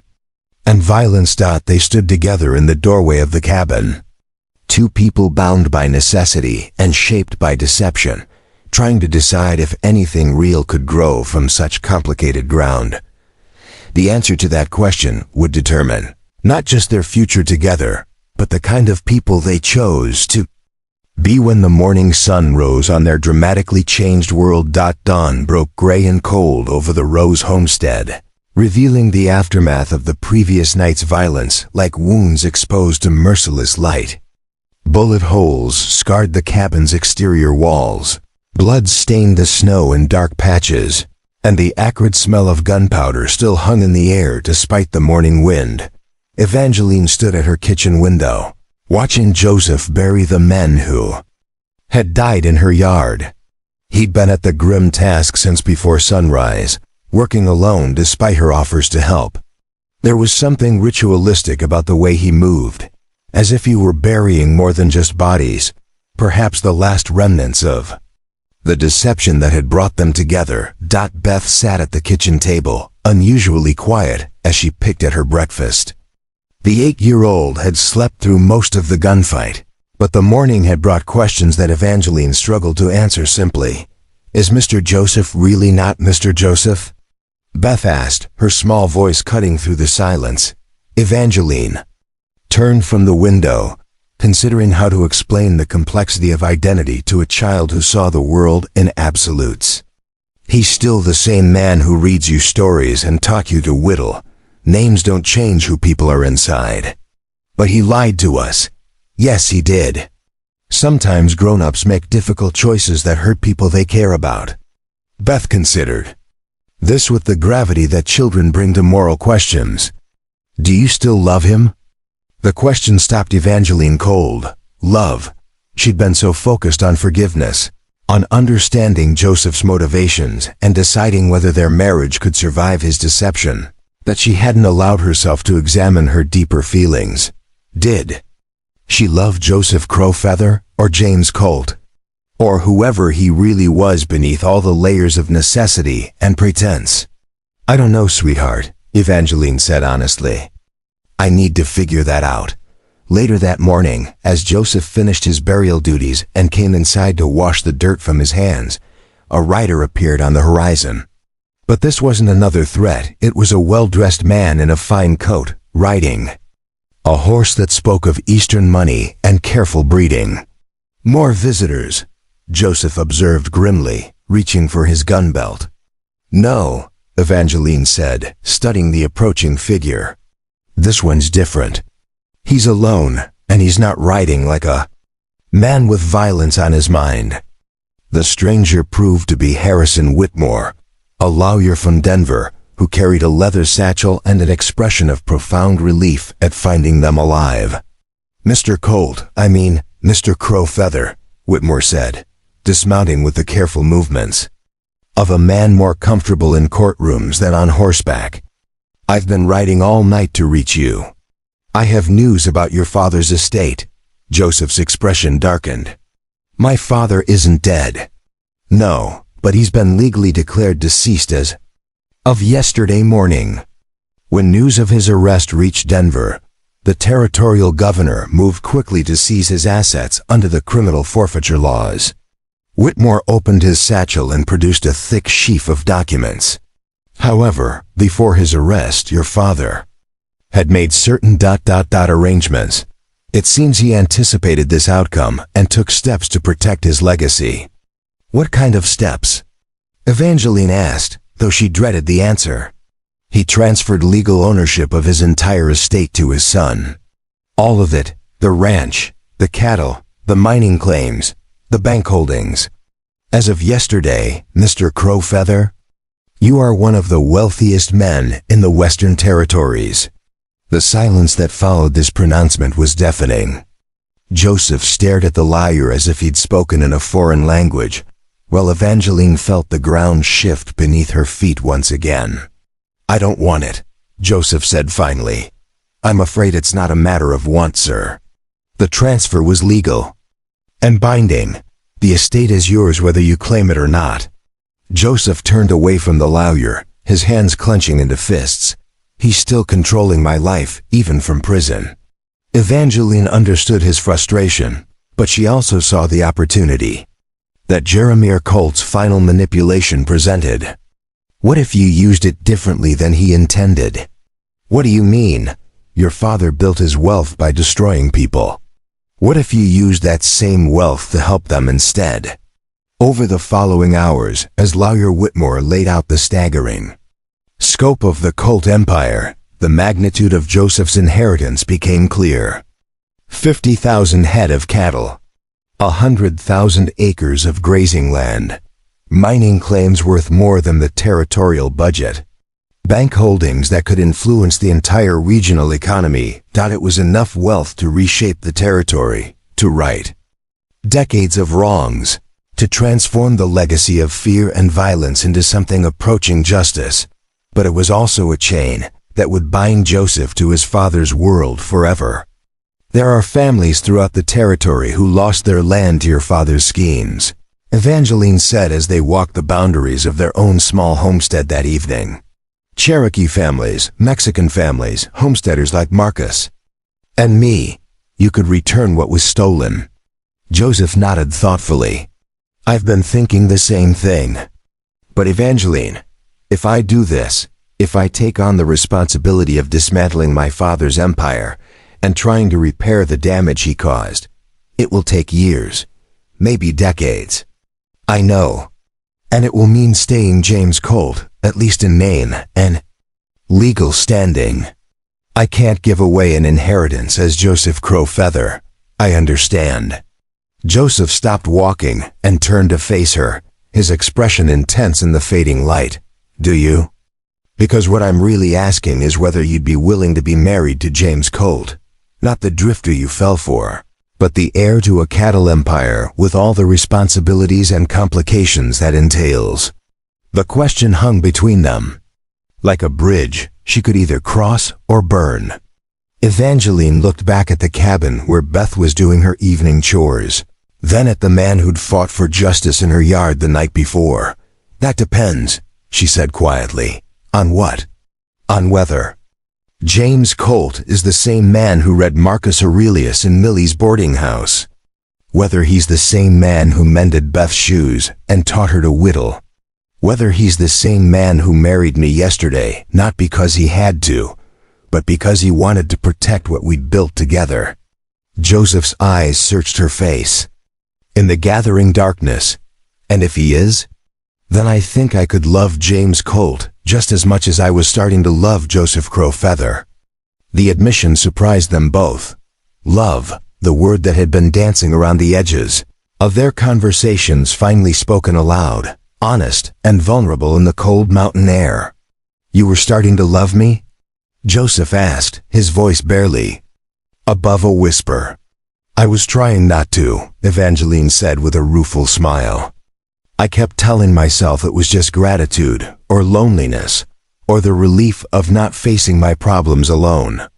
But last night, when I saw you standing up to those gunmen, when I realized you might die trying to protect us, I knew it was more than that." Joseph stepped closer to her, close enough that she could see the hope and fear warring in his dark eyes. "Even though our whole relationship started with deception, maybe because of it, you could have walked away dozens of times. You could have abandoned your investigation when it became dangerous, or left when you realized your father was targeting me specifically. But you stayed. You chose to stay. I stayed because leaving you would have been impossible." The simple declaration hung between them, heavy with truth and possibility. In the distance, lamplight glowed warmly in the cabin windows, and Evangeline could hear Beth singing the river song that Joseph had noticed her humming weeks ago. "What happens now?" she asked. Joseph reached into his pocket and pulled out something that gleamed in the starlight, a kofa, simple gold ring that hadn't been there during their hasty ceremony the day before. "Now I ask you to marry me again," he said, dropping to one knee in the snow. "Not as Joseph Crowfeather the drifter, and not as part of a business arrangement. As James Colt, with all the complications that name carries, asking Evangeline Rose to be my wife because I love her and want to build a real life together. Evangeline stared down at him, this man who'd brought such chaos and hope into her carefully. Ordered desperation. And Beth? And I asked Beth if she'd be willing to let me try to be the father she deserves, knowing I can never replace Marcus but hoping I might earn a place in her heart. The ring caught the light as Joseph held it up to her, waiting for an answer that would determine not just their future together, but the kind of people they would choose to become. Ask me again tomorrow, Evangeline said finally. Joseph's face fell. Tomorrow? Ask me again when you're sure this is what you want. When you've had time to think about what it means to give up your freedom for a widow with a daughter and a homestead that sits on a gold mine your father killed for. Joseph started to protest, but Evangeline placed her finger against his lips. And I'll ask you again tomorrow too.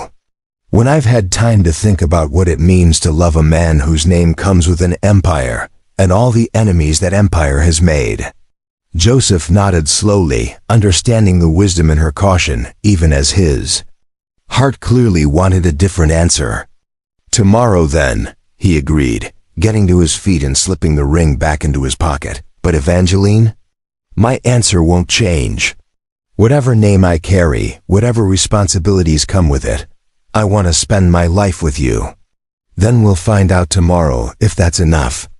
As they walked back toward the cabin together, neither quite touching, but moving in sync like partners who'd learned to dance around each other's fears and hopes, Evangeline felt something she hadn't experienced since Marcus's death, the possibility of a future that held both love and justice, both security and adventure.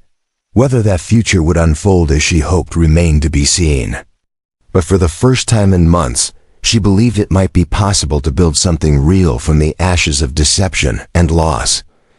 The next day dawned clear and bright, with the kind of crystalline winter light that made the Wyoming mountains look like they'd been carved from precious stones. Evangeline woke before sunrise as had become her habit, but for the first time in months, the knot of anxiety in her chest had loosened slightly. Whatever decision she and Joseph made today, at least she would be making it freely, with full knowledge of who he was and what their future might hold. She found him already up, sitting on the front porch despite the cold, staring out at the sunrise with a cup of coffee steaming in his hands. He'd been there for hours, she realized, wrestling with the same questions that had kept her awake long into the night. Morning, she said quietly, settling beside him with her own cup. Morning. Sleep well? No, you? Not much. Joseph turned to look at her, and she could see the exhaustion in his dark eyes, but also something else, a calm resolution that hadn't been there the night before. I've been thinking about what you said, about making sure this is what I really want, and I realized I'd been thinking about it all wrong. I kept asking myself whether I was ready to give up my freedom, take on all these responsibilities, become someone I never wanted to be. He took a sip of his coffee, his gaze returning to the mountains. But that's not the right question. What is it? The right question is, what kind of man do I want to be? And the answer is simple. I want to be the kind of man who deserves you and Beth. Everything else is just details.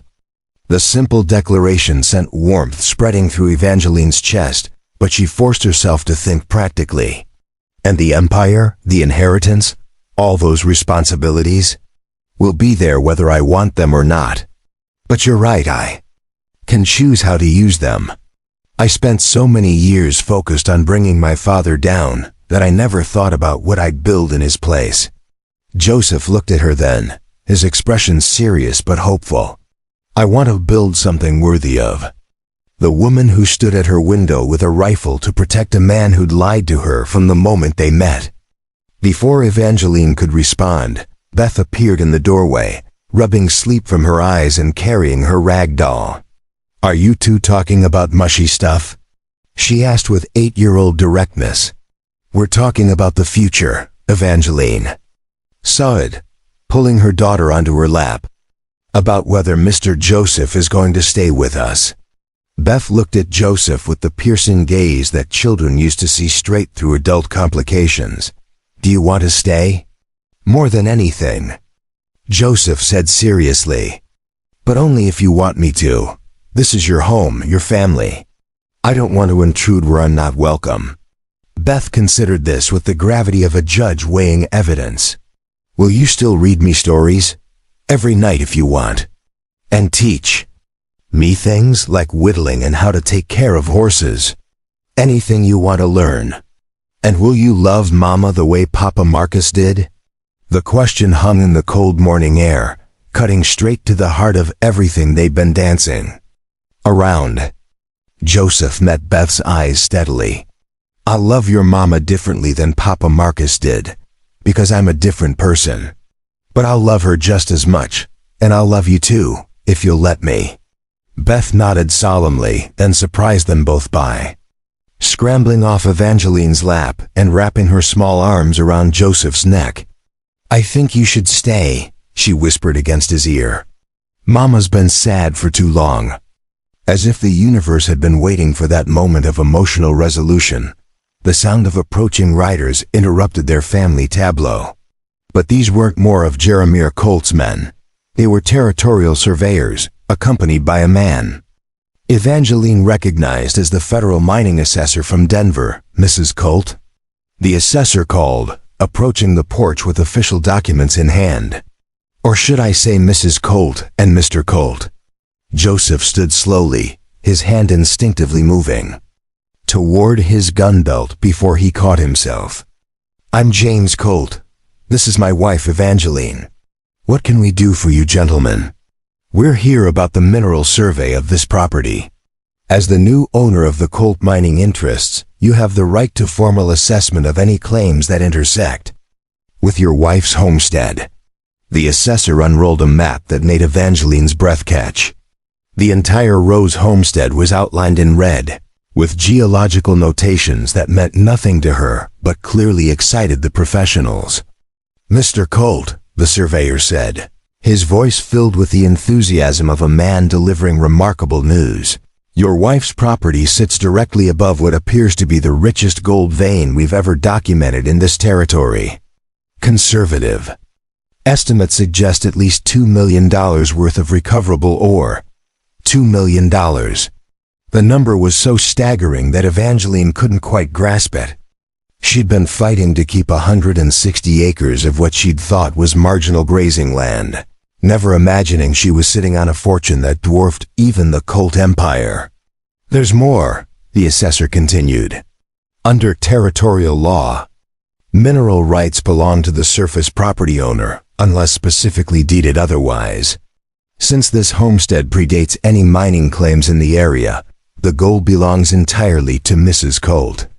Joseph was staring at the map with an expression Evangeline couldn't read.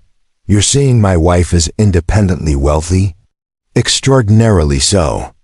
With proper mining operations, this property could generate more income than most eastern cities. After the officials left with promises to return with formal documentation, Joseph and Evangeline sat in stunned silence on their porch. The irony was almost too bitter to bear. Marcus had died trying to prove there was gold on their land, never knowing he'd been sitting on the discovery of a lifetime. $2 million, Evangeline said finally, at least. Probably more. I don't need your inheritance anymore. I don't need your name or your protection or your empire. Joseph nodded slowly. You don't need anything from me. Nothing except what I've always needed. Joseph looked at her questioningly. You, just you. Not James Colt the heir, not Joseph Crowfeather the drifter.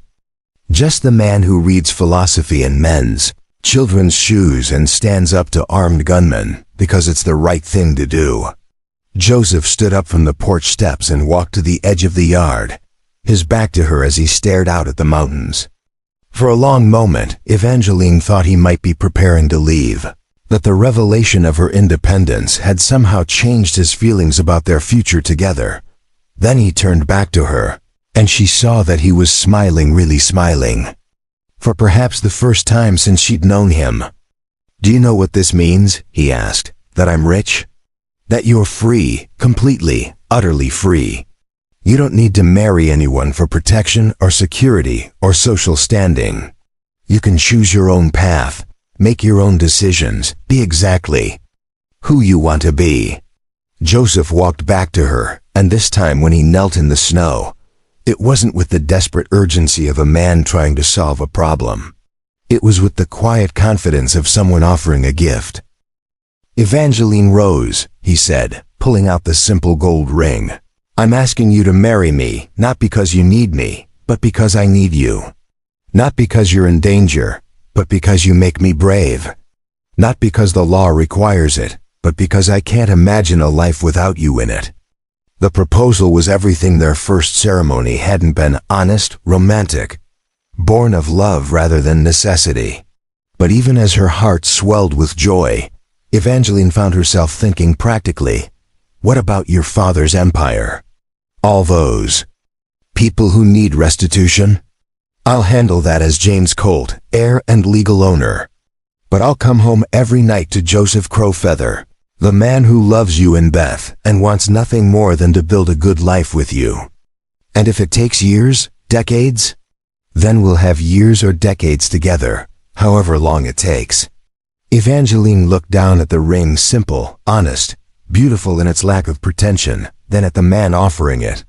Behind him, she could see Beth pressed against the cabin window, watching with the intense focus of a child witnessing something momentous. "Ask me one more time," Evangeline said softly. Joseph's smile widened. "Evangeline Rose, will you marry me? Will you be my wife, my partner, my family? Will you help me figure out how to be the man I want to be?"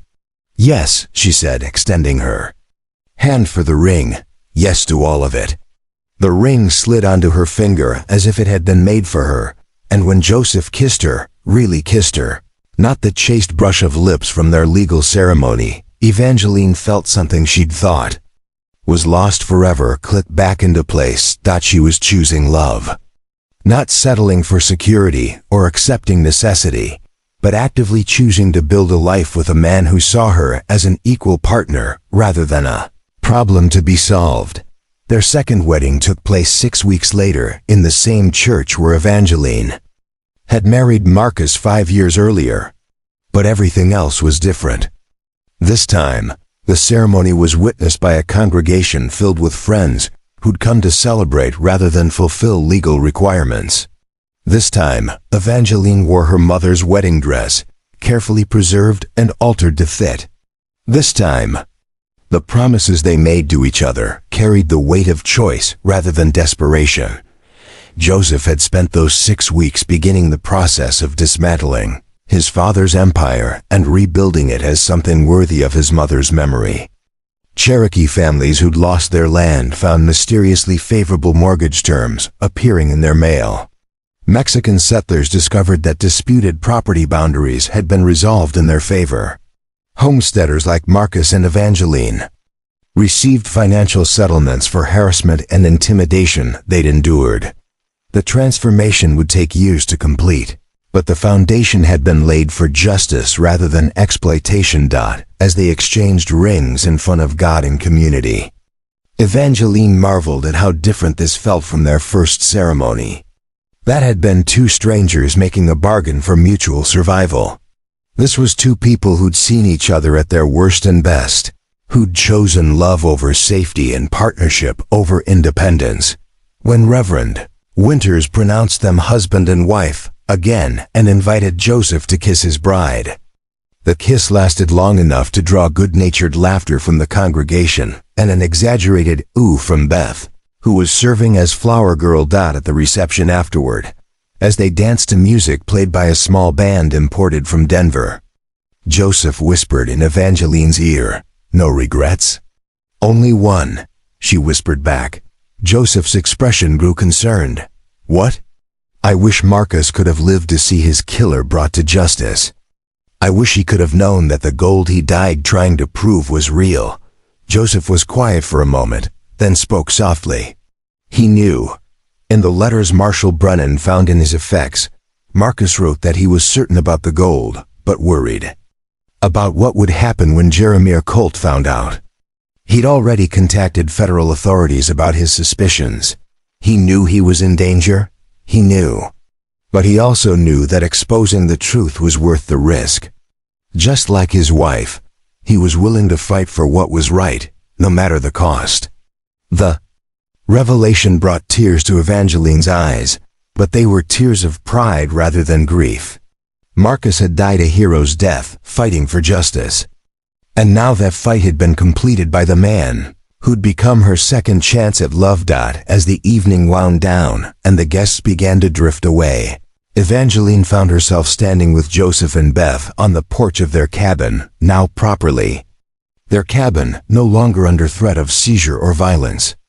In the distance, mining equipment was being assembled to begin the careful extraction of the gold that would secure their future and fund Joseph's work of restitution. What happens now? Beth asked, echoing the question that had haunted them. For so long, Joseph looked at Evangeline, then at the daughter who'd already begun calling him Papa James without being asked, then at the land that had cost so much blood, but would now provide healing. Now we build something beautiful, he said simply. Something worthy of all the people who sacrificed to get us here. And as the stars came out over the Wyoming territory, illuminating a world transformed by love, justice, and the courage to choose hope over fear, Evangeline believed that they would. Up next, you've got 2 more standout stories right on your screen. If this one hit the mark, you won't want to pass these up. Just click and check them out. And don't forget to subscribe and turn on the notification bell so you don't miss any upload from us.